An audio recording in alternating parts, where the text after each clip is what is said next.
అసెంబ్లీకి ఆటోలో వచ్చారు హుజురాబాద్ ఎమ్మెల్యే పాడి కౌశిక్ రెడ్డి.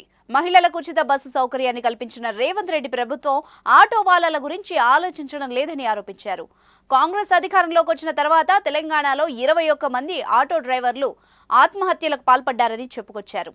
కరీంనగర్లో తాజాగా బుర్రా కరుణాకర్ అనే ఆటో డ్రైవర్ ఆత్మహత్య చేసుకోవడం తన హృదయాన్ని కదిలించిందని, అందుకే ఆటోలో అసెంబ్లీకి వచ్చి తన నిరసనను తెలియజేశానని అన్నారు. సిఎంఆర్ ఫ్యామిలీ మాల్ ఇప్పుడు మన కేపీహెచ్బీలో ఫిబ్రవరి 10వ తేదీన ప్రముఖ నటి శ్రీలీల గారిచే ఘన ప్రారంభం.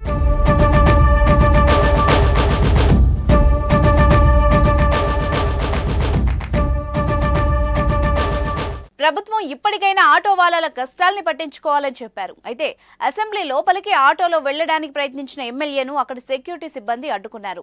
అసెంబ్లీ లోపలికి ఆటోను అనుమతించేది లేదని తెలిసి చెప్పడంతో కొంత ఘర్షణ వాతావరణం ఏర్పడింది. తెలంగాణలో మహిళలకు ఫ్రీ బస్సు వచ్చిన తర్వాత ఆటో వాలాలు రోడ్డున పడ్డారు. మహిళలకు ఉచిత బస్సు సౌకర్యం కల్పించడం వల్ల తమ ఆటోలను ఆశ్రయించే వారే లేరని ఆందోళన పాటుపడ్డారు. రాష్ట్ర వ్యాప్తంగా ఆటో వాలాలు బంద్ను కూడా పాటించారు. ఇటు ఆటో వాలాలకు ప్రతిపక్ష బీఆర్ఎస్ మద్దతు ప్రకటించింది. మహిళలకు ఫ్రీగా బస్ సౌకర్యం ఇచ్చిన ప్రభుత్వం ఆటో వాలాలకు కూడా ఉపాధి దొరికేలా చర్యలు తీసుకోవాలని పట్టుబట్టింది.